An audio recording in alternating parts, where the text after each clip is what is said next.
Is that on? Is DraftKings have doubles? Bet 365, DraftKings, Caesars. All right. We're live, by the way. That's okay. I can still make a bet. Good morning. What's up, guys? Happy Wednesday.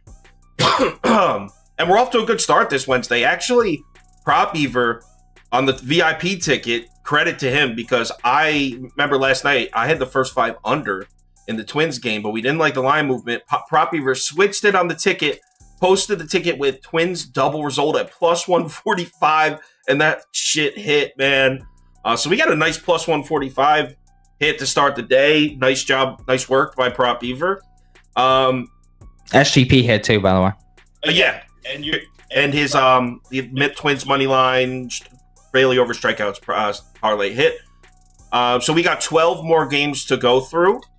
And you know what's weird is usually I in most, this is true for me, in my case, in both baseball and basketball, I always tend to find more value in the early games. Maybe it's an East Coast thing. I tend to watch those teams more. Actually, the later games is where I really like. So there's a few passes for me early, you'll see.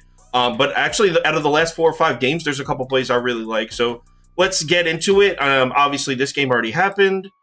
Brewers Twins already happened. Giants Cardinals already happened. Blue Jays at Orioles. Let's start here. This one was on. Oh, wait, hold on. Let me get the picks up.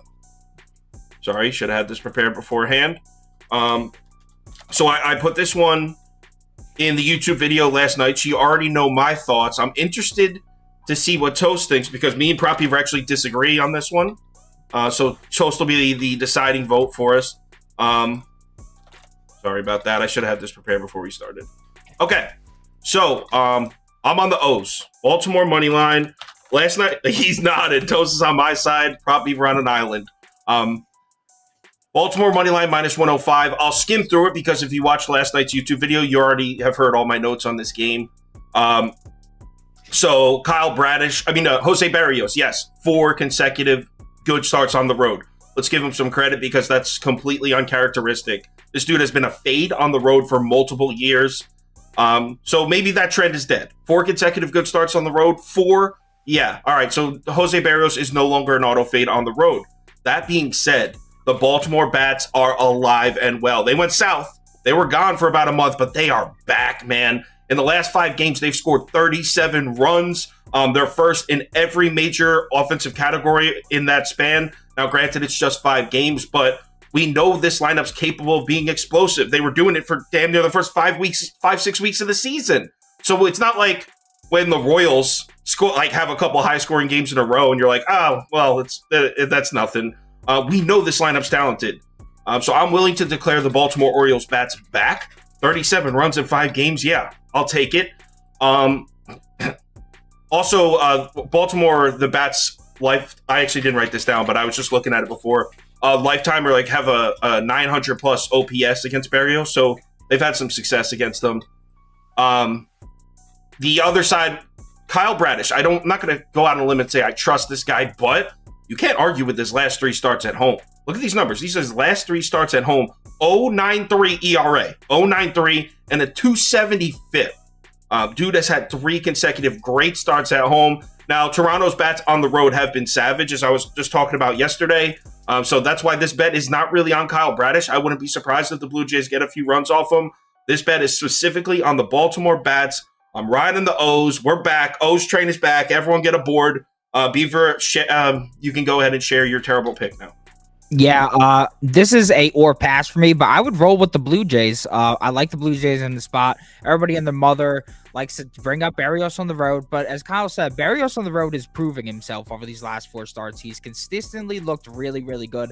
And then on top of that, Jose Barrios has a key to the city of Baltimore. In 6 appearances at Baltimore, he's 5-0, 2.4 ERA, recorded a win in 5 of those 6 starts. I just think that he could have another solid performance here today. I know the Baltimore bats have woken up, but as Toasty said, do we really trust that this production could sustain without both Mullins and Mountcastle in the lineup? I don't really think so. And then on the other side, we got Kyle Bradish. Yeah, Kyle Bradish has some decent numbers at home, but talk about a guy who has some bad history against a team. Against Blue Jays, he's 0-2 with a 6.95 ERA. He's allowed 3+ runs in each of those starts. I don't know. I think if people in the public want to go ahead and bet Baltimore, go ahead.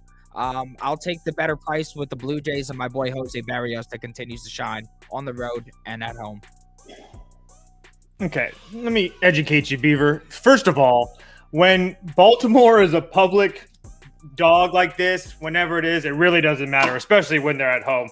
And I'm sure you know that at this point. I understand that Bradish doesn't have the best numbers against this Toronto offense, but that was 2022 Bradish. Gunnar Henderson has been an absolute lightning bolt for this Baltimore offense. And honestly, I just don't want to play against them at home right now. I mean, I have a total base prop. I'm on Baltimore money line with Kyle. I'm also on Ryan O'Hearn at over 1.5 total bases at plus 100. This dude is absolutely smoking the ball right now. A 992 OPS, a 1.016 OPS versus right-handed hitting, a 1.3 OPS at home. He's seen Barrios really well, 7 of 19 with 2 doubles and 2 homers. I just think that this Baltimore offense is just way too hot to fade. They got their 2 top arms, Weston and ready in Batista and Cano as well. I'll just take my chances. They've also really smashed this Toronto team all year, and I just don't want to bet against them anymore. Let me educate you in something, mister. The fucking Orioles are 5-7 home dogs this year.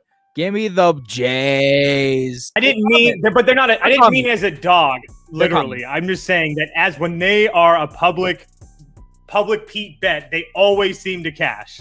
Always. They're coming. I will say, Prop Beaver used the phrase, Jose Barrios has the key to the city of Baltimore. Just to give you an idea, the Orioles bats lifetime against Barrios, they're batting .318 with a 952 OPS. Most of that is James McCann. Also, most of that, he's got 24 of the 110 at bats. No, see, Beaver's just firing out shit out of his ass right now. Baltimore money line. He loves Toronto so much it has or pass next to his name. Next game. Next. Rockies at Red Sox. I'm going to let Prop Beaver talk for this one. He really likes Boston. I'm on Boston too, and I'm going to tail Beaver with the Boston double result. He just hit a nice plus 45 double result for us with the Twins. That was his pick, not mine. What was that, plus 105? Yeah. Plus 105. So go ahead, Beaver. You have the floor. Yeah, Boston is reeling and needs a win badly here against a Rockies lineup that's underwhelmed against righties on the road. Over the last 30 days, they're 19th WRC+, 19th in OPS, 27th in ISO. And yeah, people may look at Garrett Whitlock on the year and be like, why the hell am I laying all this juice with Garrett Whitlock? But look through having 7 home starts. He's been significantly better, and on top of that, his splits against lefties at home are exceptional. 259 WOBA, 289 FIP, and he's set to face 6 Rockies bats today. I just think that in a big spot, he could go out and deal. And on top of that, I also think that the Rockies bats are due a little bit of regression after coming out hot those first 2 games of the series. And then on the other side, we got Austin Gomber, and I mean, yeah, he may be slightly better on the road, but his numbers are still nightmarish. And the Red Sox bats haven't been producing lately, but most of that's been against righties. Over the last 30 days, they're top 12 in WRC plus and WOBA against lefties. And on top of that, they have Adam Duvall back, which I think is huge. Adam Duvall is a smasher of left-handed pitching. And I think he and his teammates could do enough to get a lead early and never look back. Red Sox rested the high leverage bullpen arms yesterday, and the Rockies' high leverage arms are taxed. So, like the Red Sox to win both the first 5 and the full game decisively. And then a SGP I made here on FanDuel is Austin Gomber under 3.5 Ks, Whitlock 5+ Ks, and the Red Sox money line. All have good hit rates. May post that in a bit. So if you want more explanation on that, head to the Twitter. Okay, so first of all, so in case you didn't know, we probably should have clarified this. What a double result is, basically you're parlaying the first 5 money line and the full game money line. So this means... Wrong. You're parlaying the first 5 run line and the full game money line. Oh, yeah. True. First 5 run line and the full game running line. He actually is right, because if you're tied after 5 innings... No, if you're tied after 5 innings, the bet loses. So he is correct. Oh, touche. He's being a dick about it, but he was correct. So that's what that means. It's called a double result on some books. On some books, you could just go click first 5 run line. You could literally just create it yourself. That's what a double result is. All right, Toast. I know you were saying you want to bet Boston. You couldn't find a way you liked, right? Yeah. Like I actually really like Garrett Whitlock. I know that he doesn't have the best numbers, especially his first 3 starts on the road this year. But after that, he's actually pitched pretty damn well. I know that I got lit up by the Rays, but who doesn't? But on the road at Arizona and then on the road at the Yankees gives me a little bit of hope that he should be able to pitch well here today with Boston's back against the walls. I just got really kind of priced out with it. The bet that we were talking about before the show that I placed, I tailed Beaver's double result. So I thought the team total was a little high, even though they have some guys that hit lefties pretty well. But Justin Turner has really good numbers. So if you're looking for like a hit parlay piece, Justin Turner would be my pick there. But besides that, yeah, I'm just tailing Beaver. Did you see that comment, Prop Beaver? Yeah, I mean, FIP is fielding independent pitching, and then there's a whole formula that goes into that. Honestly, if you really want to just look up those terms, this is what I did. I just went on Fangraphs. They have a whole glossary, and I just looked over the terms, so I knew what everything was. Because if I just sat here and explained every single term on the stream, that'd be boring as shit. But yeah, I mean, go to Fangraphs. They have a big glossary full of FIP, XFIP, ISO, OPS. All those things are explained for you guys if you want a better understanding of what those advanced metrics are. Yeah, FIP. I'm a FIP man now. You guys have put me on the FIP train. All right, let's move on to the next game. Yankees at Mets, and this is a hard pass for me. After seeing, if you told me last night's game, if you rewind to like 5 p.m. yesterday, 2 hours before the game starts, and you were like, yo, the Mets are going to score 6 runs off of Severino, I'd be like, oh my God, this is the easiest cash of all time. With Max Scherzer at home against the Yankees lineup without Judge, the Yankees rocked Max Scherzer. Yo, that dude's slider doesn't work anymore, by the way. That shit doesn't work. They were showing his slider number from like 21 and 22, and then his slider numbers this year, he's throwing beach balls. Whatever. It's a frustrated Mets fan coming out in me. But yeah, I mean, I'll definitely have this game on. Being a Mets fan, it's a great game to watch. I guess maybe I'd lean Mets, but I don't know. Betting-wise, I'm not seeing a ton of value. Pass. Yeah, I mean, this is the game of which ace is going to shit the bed today. Don't want to play it, Pat. Yeah, I got a unit on the Mets. I don't care what they looked like yesterday. I understand it was bad, but the fact of the matter is they've been scoring. They scored runs. I'll take my chances with Verlander at home at a nearly pick-em price. The world's betting the Yankees as well. So it's just a spot. The contrarian side of me just has to play it. Yeah, I mean, I don't hate that. Like I said, if I was to bet this game, I would be betting the Mets. And that's not because I'm a fan. Anyone who watches me on YouTube knows I have no problem fading my favorite teams. In fact, sometimes I enjoy it in some kind of a weird way. So we're all kind of like Mets or pass here. So next game. Angels at Rangers. I'm on the Texas money line. I put this one up on YouTube last night, and my position hasn't changed. I like the Rangers to win, minus 135, and I also like the over 8.5. Or is it 9 now? 9. Okay, so Texas money line minus 135 and over. Basically, I mean, I could probably do this one without my notes. It's the Rangers at home against the lefty. If you isolate the numbers and just look at the Rangers' offensive numbers in the last month, last 2 weeks, full season, doesn't matter. The Rangers against left-handed pitching, top 2 or 3 in the league this whole season. And then you want to wipe that off and then look at the Rangers' offensive numbers at home, top 1 in the last 30 days. They're the best home lineup in baseball by far in the last month. And I think they're second in most metrics on the season at home. A left-handed starter, the last place you want to go pitch right now is Texas. And on the fact that they're coming off a loss yesterday, I expect them to smack the shit out of Reed Detmers. The reason that this isn't like the bet of the day is I don't trust Andrew Heaney at all, and his splits don't help his case at all in this spot either. He's got like a 5.58 ERA at home this year. He's been much better on the road. Angels lineup has also shown signs of being pretty dangerous at lefties at points of this season. I like Texas to win, and I'm going to bet it, and I'm also going to bet the over. It's just with Andrew Heaney scares me a little bit. So yeah, Texas and over. Yeah, I didn't like the reverse line movement I saw, so that's why I kind of leapt away from the Texas Rangers. But I still do like the over here.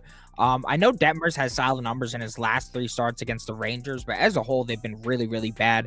And what I really want to isolate here is his last 2 starts at Texas. He only made it 7 innings before allowing 12 base runners, 2 homers, and 8 earned runs. Now you got to head into Texas against this Texas team that is one of the best lineups against lefties I've ever seen. I don't know. I think he's going to get cranked into a different planet. But one thing I will say is that his outs line is very suspicious. So I don't know. Wait, what do you mean? How is this suspicious? It's at like 17.5 and juiced over. He doesn't go far into games at all. Well, their bullpen's taxed as hell. So that might be part of it. Yeah. And then on the other side, we got Andrew Heaney. Last 2 games, he looked awful. 16 base runners, 7 runs allowed. And he's at home where he's been much worse with a 5.67 ERA and a 5.59 FIP. Not only are the Angels a top 7 lineup against lefties in WRC plus on the season, but they're a top 5 offense on the road. I think they could get to Heaney early. When it comes to runs late, sure, the Angels bullpen is certainly scary to fade. But if there's anybody to do it with, it's these Texas bats at home. And while the Rangers bullpen was looking solid over the last month, I think it's beginning to fade again. With Texas's backs against the wall, I think the bats wake up and for both offenses to cash the total. So yeah, over. Yeah, I got a couple plays. Definitely on Texas money line with you guys, and then always Texas first five team total over 2.5 at what was it for me minus 115.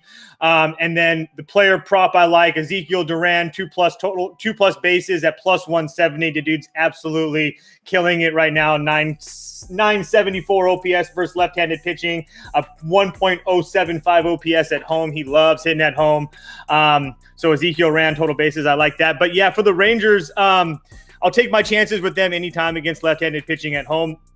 I think the starting pitching is kind of like a wash here with Detmers and Heaney. But if you take a look at the Angels bullpen, Estevez, who's been an absolute animal rock, all-star closer for them, he's not available.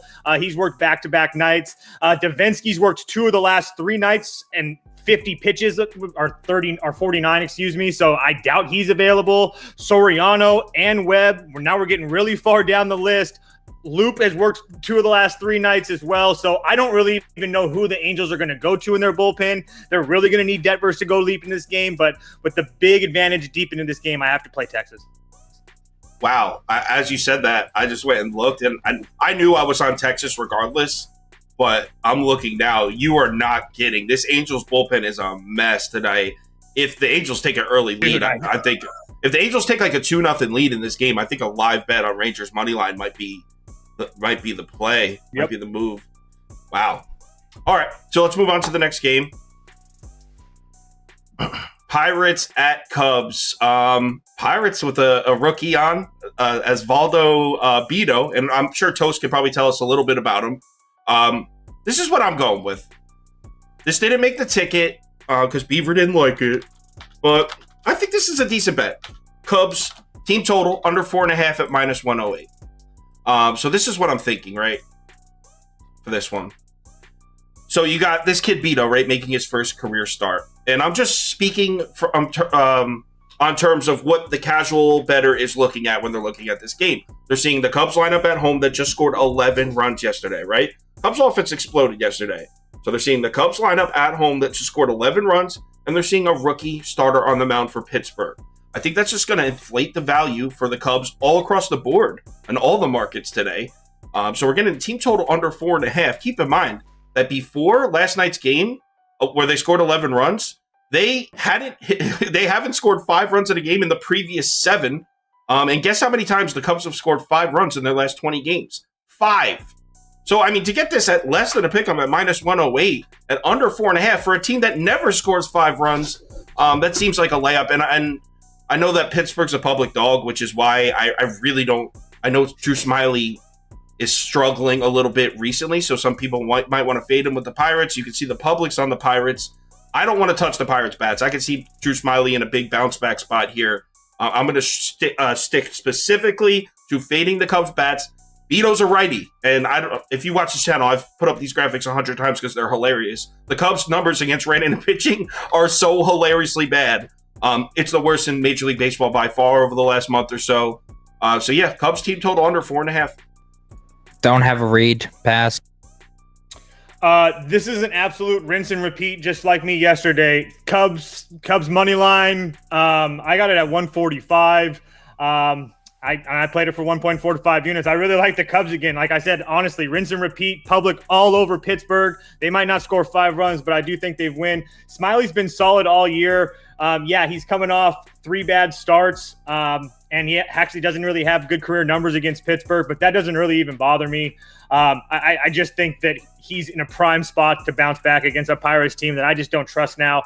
That rookie starter, Beto, I can't tell you much about him. I do know that he's a Dominican kid he's like an older Dominican kid that's been in the minors for a couple of years. So I can see him not getting like taxed like bad. Like I can see, like he shouldn't just get throttled, but yeah, the Cubs at home are just a bet on for me right now.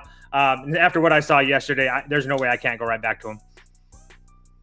Yeah, I don't fault you for that. It's crazy because I'm taking their team total under. That's what I'm going to bet. But if I was forced to pick a money line side, it still would be the Cubs, which means I probably would also bet the Pirates team total under. But that's a lot lower. It's at 3.5 juice to the under, I believe. So I believe this is a little bit better value. Garrett Cole gave up 4, 7, and 4 in his last 3 starts against the Mets. I'm surprised. I passed on the game, so I didn't even do a deep dive on it. But that's interesting.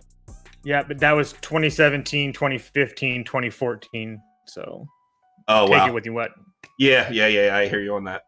All right, let's move on to the next one. Jose Reyes cranked him for a few. So did Robin Ventura. All right, next game. Nice one. Reds at Royals. Come on, KC, baby. Give me them Royals. Give me them Royals at, what was it, minus 105 now? Last night it was at plus 100. Royals are the play here, guys. Let's pull it up. So, you know what? Actually, most of these notes are prop beavers. I don't want to steal his thunder, but I completely agree with everything he's about to say. Ben Lively trending downwards. Daniel Lynch in a good spot. The Cincinnati Reds bats against lefties have gone cold. Those are all the points he's going to cover, and he's got numbers to back up every single one of them. Oh, and the big one is the Reds bullpen. Wait, actually, I'll let him say it, but wait till he gets to the part about the Reds bullpen, because that is the icing on the cake. Yeah, so I like 2 plays for this one. Daniel Lynch over 4.5 Ks. You can get that at minus 130, which sucks because we got at minus 110 this morning, but still would lay the juice there. Daniel Lynch over 4.5 Ks, and then Royals money line at the minus 105 price. Betting the Royals is gross. I actually just a day ago called this team the most dreadful team in baseball, said I refuse to bet on them, and all these different fun things. But every day presents us a new opportunity, and I think this is a golden one for KC. Reds over the last 30 days are overvalued against lefties because they were on a hot streak, but the last 4 to face Cincy combined for 21 and 2/3 innings, had a 0.83 ERA and a 34.1 K percentage.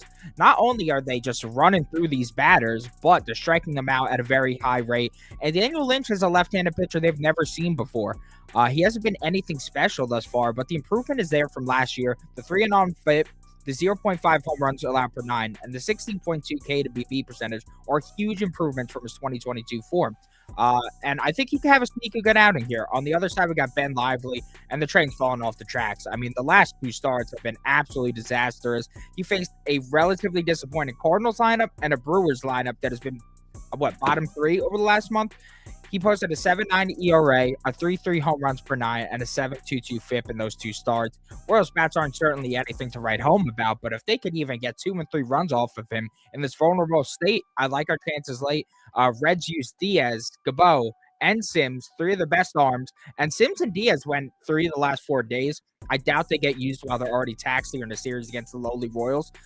Meanwhile, Gabo has thrown 20-plus pitches his last 2 or 3 days. I think that leaves the Royals to face Cruz, Legumina, and Young, much more vulnerable arms that they could get to. On the other hand, the Royals have Barlow, Chapman, Kuas, and Clark, all with a full day of rest, their best bullpen arms. And if Casey can keep it competitive early, I think they pull off the win. They avoid the sweep. I'll take it at the low vig. Yup. Yeah, I pass. So there's no way I bet against this Reds team. I understand every single reason why. I don't disagree with anything that Beaver said. Literally, that's just my gut feeling. So I just want to pass. Really quickly address the comment about Marcus Semien being dead. Yeah, he's been horrible lately, but honestly, if you look at his numbers at home, he's only got like a 758 OPS at home, so he really never really hits good at home. So just beware of that if you're putting him in hit parlays. Sorry, Sauce. No worries. Let's move on to the next one. Next game is Washington at Houston. I really like the Astros, and actually, I forgot to put this on the screen before. So I think this is a solid way to go here. So this is a parlay. Red Sox money line, Astros money line. It's at plus 101 on FanDuel. That's what I built it on. And I forgot to put this up during the Red Sox game.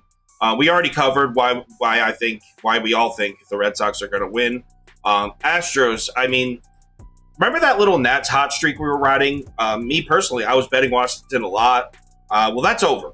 Washington might be the worst team in baseball right now. They're 3-10 in their last 13. The offense is gone. Remember when they were top 10 in OPS numbers against righties, lefties on the road? They were scoring runs. All that's gone. They're bottom 10 in every offensive category for the last 14 days. I think we're looking at a bit of a buy low, sell high spot. I know that sounds crazy with a minus 255 spot, but keep in mind this is the Astros at home with Framber Valdez on the mound. And the Astros might be a little bit undervalued right now, going just 2-5 in their last 7, but they just had a 7-game road trip in Toronto and in Cleveland, the Red Hot Guardians. Now they're back home where they've been great. The Astros are 11-3 in their last 14 home games. If you don't want to do this parlay, I'd even be down to lay the 1.5 with the Astros at home. I like Houston a lot to win, cover, all that. Yeah, complete opposite feeling here. Give me the Nationals first 5 plus 1.5 at minus 124. If you're going to give me that price with Josiah Gray and a full run and a half in my pocket on the road in Houston without Yordan Alvarez, I'm going to take it every single time. I know that Framber Valdez is a beast. Trust me, I get it. I faded him the last time, though, and what happened? We cashed out. And I think this is another spot where it's like I just have to take that 1.5 because, yes, Framber's a beast, but the Nationals are still a top 7 lineup against lefties. They have consistently been all year. The last 2 lefties they saw, they combined for 8 runs against. And I'm not saying that Framber Valdez needs to get sparked here. I'm just saying that he needs to give up 2 runs, and I think that it would be very hard for the Astros to cover this through the first 5. Josiah Gray's road splits going back to last year have been fantastic. And with the exception of a few anomalies here and there, I'm just not impressed with the Astros numbers against right-handed pitching. More importantly, starting right-handed pitching. I think that the Astros can do some numbers late in this game. But when we're talking about the first 5 frames, I'm just not seeing it here. We got 0 runs against Bieber, 2 against Berrios, 2 against Bath, 1 against Gausen, 1 against Cannon, 0 against Varland. I just see a lot all on that road trip, though. All on that road trip. They're back home where they've been dominant. Fair. I mean, you could chalk it to the road trip. I'm going to chalk it to the recent trends. I'm going to take the 1.5 through the first 5. You're nuts. Yeah, I'm with Beaver. But I didn't take no 1.5. I took the money line at plus 200. Honestly, it's everything that Beaver said. The only thing I can really add is that if we're going to anytime I'm going to get Gray on the road at this type of price, I'm probably going to take it. The Nats have 8 players that are above league average against left-handed pitching in WRC plus. It's just really hard not to take them. I also like a player prop, Lane Thomas over 1.5 total bases at plus 150. Dude's got a 1.099 OPS versus left-handed pitching and a 194 WRC plus. So absolutely smashes left-handed pitching in a small ballpark. At that number, I got to play it too. It kind of reminds me of last night when you both thought the White Sox were going to win with Lance Lynn. Dude, your first 5 under in that Strider Verlander showdown was fucking dope, dude. All right. What was the score at the end of 5? 9-6? Oh my God. See, that's how rarely I give out bad picks. He has to scroll back like 3 weeks to find one. Nah, I just need to watch a previous episode and it will come to me rather quick. Cleveland at San Diego. So I like both. Cleveland. What happened last night? You know what? I missed it. Oh, okay. First 5 over 4.5, full game over 8.5. both ways, whichever one you're more comfortable playing. So I'm not going to let last night's game distract us from Cleveland's recent offensive numbers. These bats have been hot. In the last 14 days, they're first in average, third in WRC+. This is against righties. The Guardians' bats are hot. They're producing, and they have been for a couple weeks now. Joe Musgrove pitched a pretty solid game last night. I know that his numbers weren't elite looking, but I think people are undervaluing how good Cleveland's lineup has been. I think we can title this game "Welcome Back to Earth." Michael Wacha. Sure, he's been pitching his ass off this year, but look at his last 4 home starts: Seattle, Cubs, Boston, Royals. Not exactly murderer's row. In fact, I dare somebody to find me a difficult Michael Wacha start this year. Has he had one? On the road at Yankee Stadium. Was Judge in the lineup? Yep. Are you sure? Yep. I don't think he was. Why don't you go ahead and check? Let's look. It's really easy. He was in the lineup. I already know. So one difficult start this whole season? Finish. I'll go. Yeah, Michael Wacha's a fraud, and Tosa's a fraud for supporting him. That's where I'm going with that now. Just wants to back Michael Wacha. So these numbers are fraudulent. He hasn't pitched. I mean, if you just scroll through his Seattle, Cubs, then you have the Yankees, Red Sox, Royals, Twins, Reds, and this was Reds over a month ago before they were hot. Cubs again. At Arizona, that's tough. Oh, he got rocked. Milwaukee, rocked. Rockies, rocked. I mean, no. But anyway, so the reason I'm not just betting Cleveland is because San Diego's bats seem to be waking up. And if the Padres are about to get hot, which I think we can all agree, we expected to see them get hot at some point. So this should come as a shock to no one. If the Padres bats are about to get hot, which it looks like they are, I don't want to be on the other side of that. So I feel pretty safe playing the over. I'm probably going to bet this both ways. The smart move is probably the Padres -1.5, but I'm not going to bet anything for this game. I don't know how to predict the Padres at this point. Sure, they've won their last 4 or 5, but I mean, the Rockies, before heading into Boston, were in the cold streak of all the cold streaks. So don't really know how to properly evaluate this team. If they cover the run line today, they have my attention, but pass until. Well, they better get your attention pretty damn fast. You better get on the train. So Padres -1.5 at +125 for full unit. We also know when they win by 2. 19 of the last 20 Padre wins have been by 2 runs or more. And Michael Wacha, man, if you bet against him in the last 2 years, wonder what his record is win-loss. 17-4. So that's not a very good bet to make if you're doing that. I will agree with Sauce. The Cleveland's bats are definitely coming into form. Jimenez has been on fire for them. I really like him. And Naylor, bro, it's my guy. Yeah. So, and Naylor as well. And then obviously, I don't hate that over at all. But yeah, there's no way I don't take Wacha at this price. He hasn't really been lit up in his last 7 starts. If you ask me, besides, I mean, yeah. At what point? I mean, Yankees. Yeah, I can understand that as I'm looking through the game logs, I can see your point as far as the lineup. He's pitched against nobody. He's pitched against nobody. But he's also a veteran and also has solid numbers against this lineup that he faced last year. It's not the same exact lineup, but he faced them last year. So the Padres, I mean, I would give it to you. The Padres bullpen is a little bit, they all worked last night, but they've been so good the last month or so. Like, it just says, I don't even worry about it. Yeah, I didn't really put much stock in the Padres bullpen being unavailable because I don't think any of them threw more than 20 pitches. Yeah, exactly. That's what I was saying. Yeah. Yeah, so I expect Hader and Wilson. I expect those guys to be available. So I mean, it's not even like I'm on a different page than you, by the way. Yeah. I don't even necessarily think Cleveland's going to win. I just think the over is the safest bet.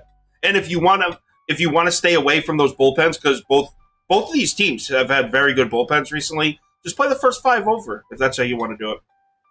Next game. Tampa at Oakland. I mean, come on.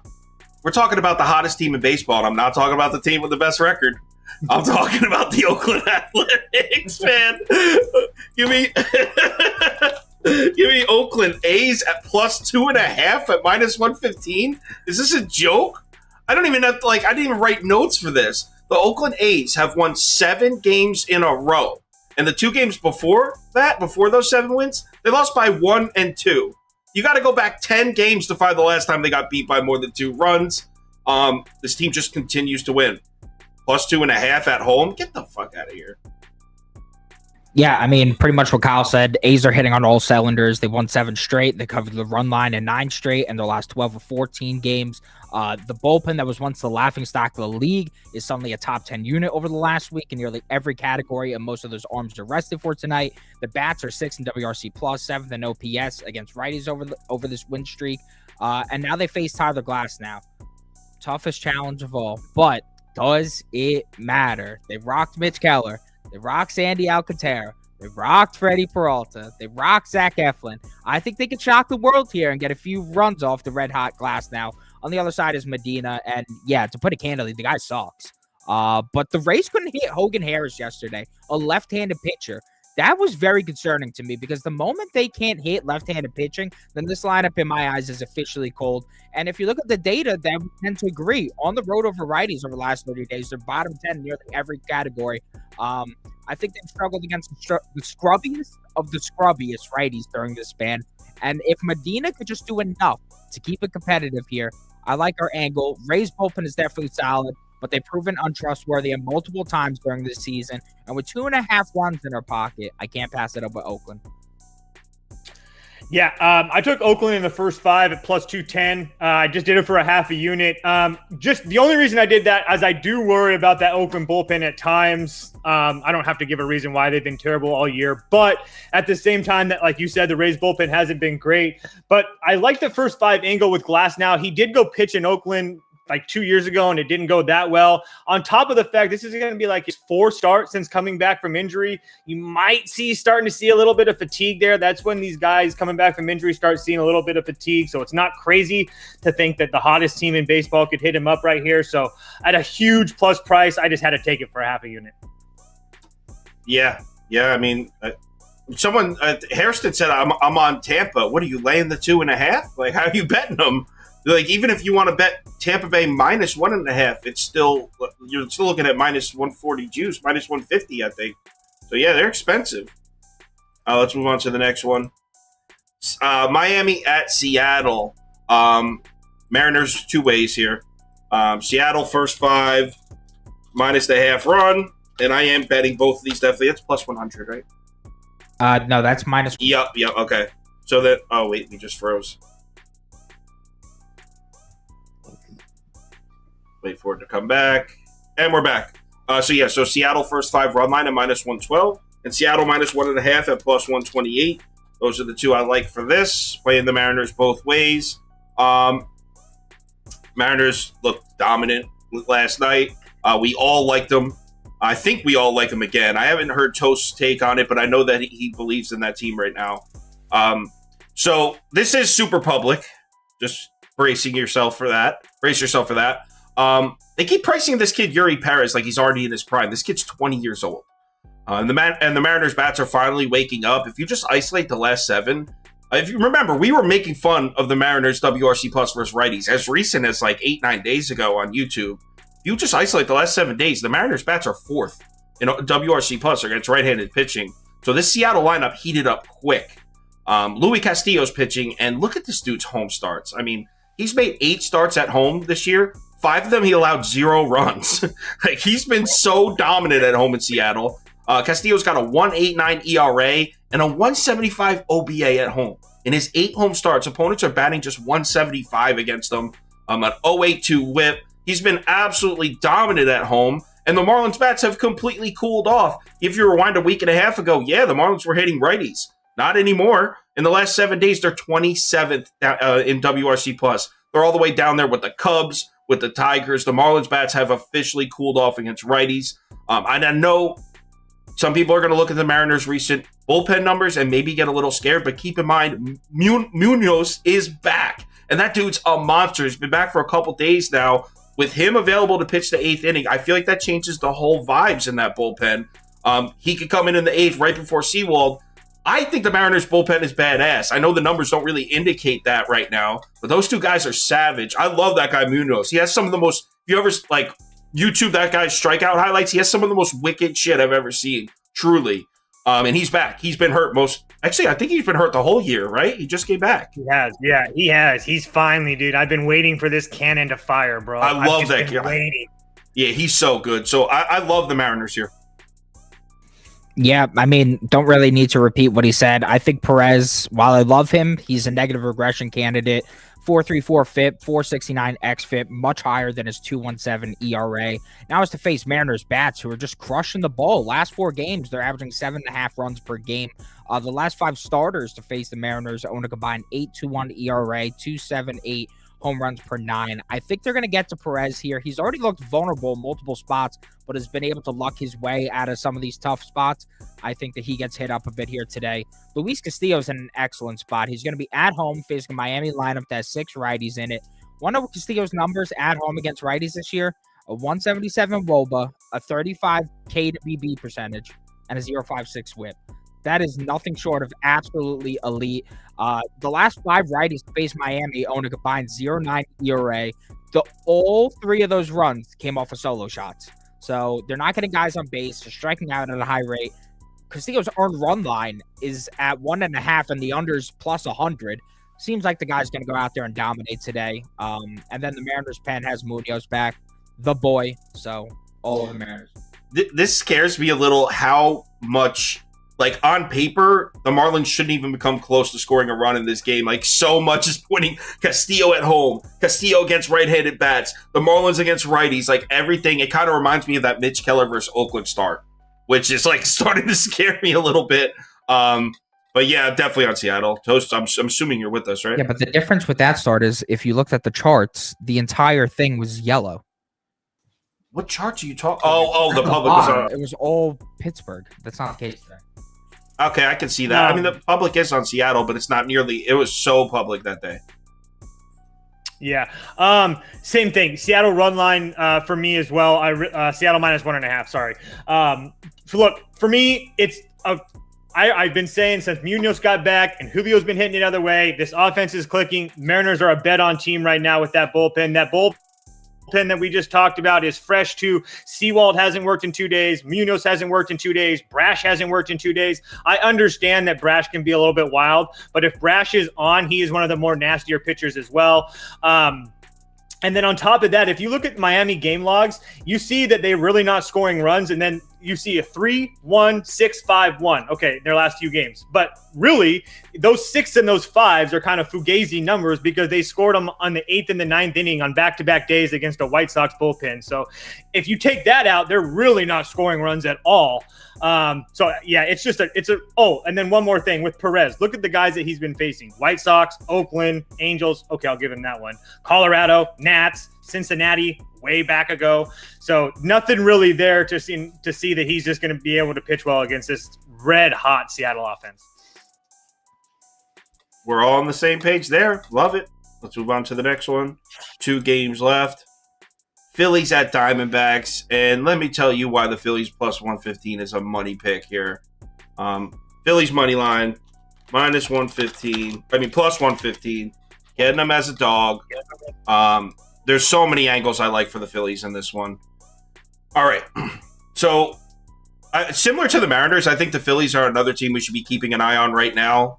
Things seem to be turning around for them. Let me ask you, during that stretch. That cold streak, why were we fading the Phillies? What was the primary reason for it? Their offense, their bats, right? Their bats were ice cold. Not just against lefties, because they've always been kind of cold against lefties, but against righties as well. Well, the Phillies have scored 30 runs in their last 3 games. The Philadelphia lineup is waking up right before our eyes.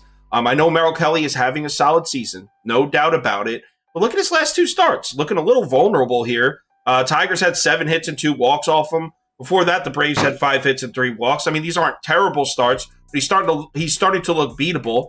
On the other side, you got Ranger Suarez, and I think he might be one of the most undervalued starting pitchers in baseball right now.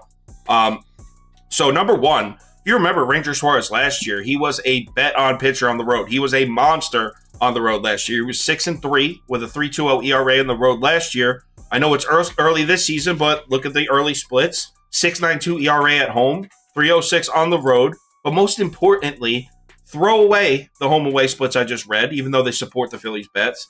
look at Ranger Suarez's last 3 starts. He started off the season with he was looking pretty awful. Look at his last 3. 6 innings, 1 run to the Dodgers. 7 innings, 1 run to the Nats. 6 2/3 innings, 2 runs to the Mets. He's found it. He's pitching well right now. And then add on the fact that the D-backs bats at home are not producing like they were a month ago. They're back. I think they were 16th in home WRC plus over the last 30 days or last 14 days. They've fallen to the middle of the pack. If this was a month ago, I'd be like, yo, it's tough to fade these D-backs, these Diamondbacks bats at home in Phoenix. But that's not the case recently. They're still strong against lefties. I'll give you that. Arizona's still top 10 lineup against lefties. But still, got to go with the Phillies. And I actually have a prop in this one, too. Yeah, I got a prop. So, you know what? I'll put it on the screen. Because last time I put my prop on the screen, it hit. So maybe we'll have that same luck. Real Muto over 1.5 HRR. Hits, runs, RBIs. That's an even -110 on DraftKings. So I like the Phillies, and I like Real Muto. The reasoning for the Real Muto, first of all, he's much better on the road. He's batting, so these are Real Muto splits. He's batting .336 with a 1020 OPS on the road this year, just 167 with a 492 OPS at home. So night and day. This dude's he's been an excellent part of the lineup on the road. He's been a shitty part of the lineup at home this year. He's obviously hot as hell right now. He just hit for the cycle the other night. He's 6 for 8 in this series, seeing the ball well. So at an even -110, maybe a little square because he just hit for the cycle, but I don't care. So Phillies money line +115, JT Real Muto over 1.5 hits, runs, RBIs. Yeah, this is a pass for me. Ranger Suarez gets smacked every time he faces the Diamondbacks. Good off this one. I love you, Prop Beaver. Give me the Diamondbacks at money line at -135 or whatever, or 125 is whatever it is now. Yeah, for me, I understand that Ranger Suarez has looked good, but he has been throttled by this Arizona lineup. This Arizona lineup, by the way, very good numbers against left-handed pitching. As we take a look at it, this is on the season, though. You have Gabriel Moreno, Evan Longoria, Marte, Walker, Rivera, Gurriel, McCarthy, Carson Kelly. All those guys are the 120 WRC plus or better. With 100 is league average. So you have a lot of guys that just absolutely smash left-handed pitching. Both bullpens are super fresh, but I understand that the Phillies bats are coming to life too. But I trust Merrill Kelly. It's been win day, so there's no reason to stop betting him. I do have a hit parlay. Corbin Carroll, Nick Castellanos, Ketel Marte, all to get a hit at +165. I'm loving these comments. Every single comment. Am I muted over there? No. I hear my voice coming back to me. All they support me. They're supporting me. Yeah, exactly. Look at the public. One of the most public bets on the board. The comments reflect that. All right, next game. I really can't. Why am I hearing my voice? Someone's either toast mic or did you turn up the volume or something? My shit was on. Sorry about that. Prop Beaver's mic was on. He fixed it.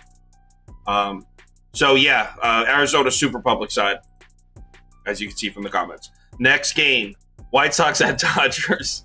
I guess Dodgers -1.5. I don't know. I mean, Clevenger splits. He's not good on the road. He's not good. Not good in night games either. So Dodgers -1.5, but they're at home. I don't love this one. Laying -125 juice with a -1.5 at home. Not crazy about it. Certainly not betting the White Sox though. I fought hard for my White Sox yesterday. They didn't fight hard for me. So now I have to repent for my sins. Give me the Dodgers run line and Kershaw 7+ Ks in an SGP at +157. Kershaw's hit 7+ Ks in all 5 home starts this year, averaging 8.6. He's 13-4 to this number at home going back to 2022. He's now going to face a White Sox lineup that just allowed Braxton Garrett and Matthew Boyd each to rack up 9 Ks against them. Over the last 2 weeks, the White Sox own a 37 K percentage against lefties. That is highest in baseball by a mile. I'm confident that Kershaw can not only hit this mark, but dominate the White Sox lineup tonight. On the other side, we got Mike Clevenger, and his 3 starts against the Dodgers last year were an utter disaster. 0-2, 9.69 ERA, 3.4 home runs allowed per 9. His worst spot thus far has been on road in night starts, and I think the Dodgers bats can handle their business here. When it comes to the pen, the Dodgers pen is pretty well rested. They didn't have to use many of their better arms last night. I think they shut down this dead offense. So why lay minus 130 on the run line when we combine two and get near plus 160 odds? That's the play here. Yeah, I don't want to bet the Dodgers. I'm just not a Clayton Kershaw guy. Huge. I do like Will Smith over 1.5 total bases at like plus 140. He has fantastic numbers against Clevenger. He's 4 for 7 with 2 homers and 4 RBIs off of him. So yeah, another couple guys to look at. Mookie Betts, very good numbers. JD Martinez, really good numbers. So if you guys are in a book that you can't play Kershaw Ks and you can play hits or whatever, those would be good things to parlay if you don't like laying the run line. Like a Mookie hit, you can do like a Mookie hit and Dodgers money line. You can get creative with it, but there's different ways to play it. Yeah, he likes. I like his points about Kershaw's Ks. So maybe something with that. Maybe like drop that line down. For Kershaw 7+ and the Dodgers money line, it's minus 101. But I know Dodgers money line. Ooh, don't do it. Yeah, I wouldn't do that. I'm just saying that there's a lot of people. There's a lot of people that will be like, "Oh no, I'm not doing it." So I'd rather play Mookie Betts with a hit and a Dodgers money line for no reason. But I know that's just what they do. Yep. All right, so that's the last game. So we're gonna try this poll thing. I don't know if it's gonna work. I was trying to figure it out after we got off yesterday. So the community parlay, instead of just shouting the answers out, we're gonna try to do live polls. So what we'll do is let's see if I can do it. At least you're trying. You start should a poll. At least get that.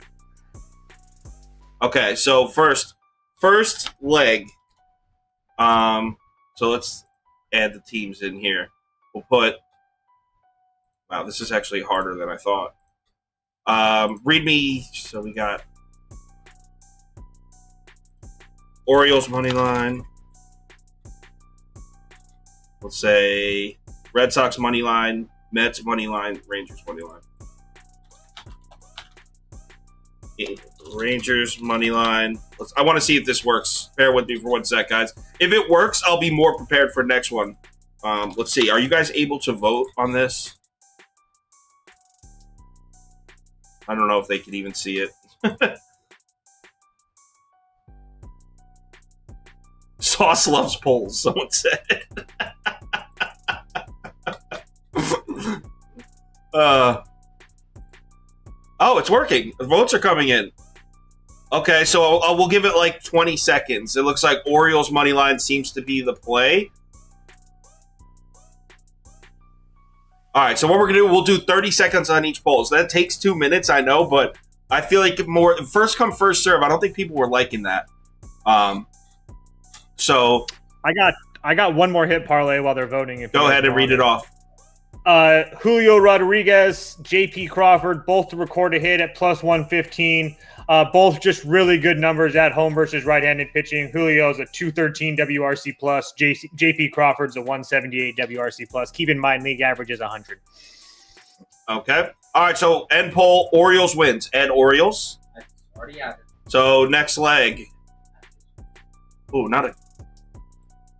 So let's start. Read off some other teams. We'll go Cubs money line. Mariners. Cubs money line. Mariners money line. Phillies. Diamondbacks. Phillies. Oh no, we'll go Diamondbacks in there. I know everyone likes them. Diamondbacks and Padres. This is for the second leg. We're going to do 3 legs. So 3 30-second polls. Yeah, I disappeared because I started a new poll. I promise I'll be more prepared for this next time. This is the first time doing it. I'll have the polls ready, so I won't have to sit there and type them. We can just, like, bang them out real quick. These actually work pretty good. This is built right into YouTube. I didn't even need to download any sort of widget or anything. Wow! Mariners off to the early lead here.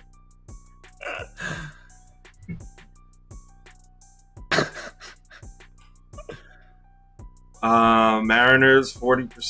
Let's give it another 15 seconds. Well, Diamondbacks maybe Like a horse race. Diamondbacks. I know. It's like exciting. Here comes Diamondbacks down the stretch. 5, 4, 3, 2, 1. End poll. Mariners is the second leg. Okay. So, Guardians. Oh, thank you. No, everybody likes Padres. Padres. Let's put the Padres back on. We can put the Mets back on. Dodgers. Dodgers money line.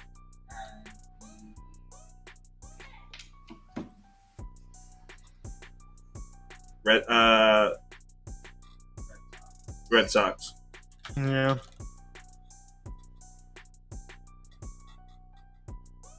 Well, someone said 4 legs. We could do 4 legs. Let's see what the odds are. If 3 legs is only like plus 300, we'll add. But last community parlay, we had the Rockies money line in there for plus 200, and 3 legs was like plus 1100. They won though. Yeah, I know they did win. Just saying. Did you see I had under 9.5 in that, and it was 4-4 going into extras? I thought I had a shot. That hurts though. This one I might be able to end this one early. This one seems like a blowaway for the Dodgers. Over 55%, yeah. And Dodgers money line. What odds are we at? It's only plus 300. We'll take one more. One more poll. So let's. Astros money line. Red Sox money line. Royals money line. You can put Rays in there since there's people that want to bet the Rays. All right, Rays money line and Royals money line. No one's gonna like our Royals pick, bro. That's ours.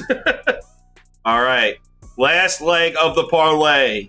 Let's go. But that would be the leg that you would want to put in the parlay, though, because it's the least public side. So, like, this is not our parlay. Oh, yeah, I know what you're saying, but it's the community parlay. It's probably going to be relatively public. It looks like it might be Astros. Oh wait, no, Red Sox coming in hot. Ooh. Red Sox making a break for the lead. 34-31. And as expected, no one likes our Royals pick. We'll give it. We're at 102 votes. Give it another 10 seconds. See if Red Sox can make a late push. A lot of votes for the Rays too. Red Sox is coming. 5, 4, 3, 2. Astros. It is. What does that put us at? Plus 467. Wow. It's a square parlay. Astros money line. Could you read the legs? Astros, Dodgers, Orioles, Madden. Plus 467. So there's a community parlay. Super square one today. Astros money line, Dodgers money line, Orioles money line, Mariners money line. Here we are. To answer your question, yes, I play the community parlay most days. Usually, you can go on my Twitter and you see me tweeting out my ticket for it just to prove that I do. So Astros, Dodgers, Orioles, Mariners. Thanks everyone for watching. As always, tomorrow is Thursday. Oh, you know what? I don't think we're going to do many 11 a.m. live shows anymore. I feel like people don't like those. And tomorrow there's a couple day games, but we can do a live show tomorrow at 4 p.m. and still have like 8 games to go through. There's a decent amount of night games. So let's just do 4 p.m. again. I feel like more people like that time. So tomorrow, 4 p.m., Prop Beaver's here working tonight, so we're going to upload a video tonight. Actually, you want to hear something funny, Toast, real quick before we leave? I told Prop Beaver I wanted to make a U.S. Open video to upload tonight, and he was trying to talk shit about how betting on and watching golf is stupid. Like, dude, you've never watched the Sunday of a major. He's like 20, though, bro. He's a child. Maybe archaeologists enjoy watching the game of golf, but not my ass. Are you kidding me? Down the stretch on a Sunday when you got like 4 guys at like plus 1,000 to win outright? You're nuts, Beaver. You are nuts. Motherfuckers whose half-life is 1,000 are watching the fucking Open, bro. Enough. All right. Let's close it out. I went to the U.S. Open like 3 years ago when it was in Seattle. All right, let's close it out. Stuff to be uploaded tonight. See you guys tomorrow. Remember to bet responsibly. Blah, blah, blah. Have a good one. Blah, blah, blah.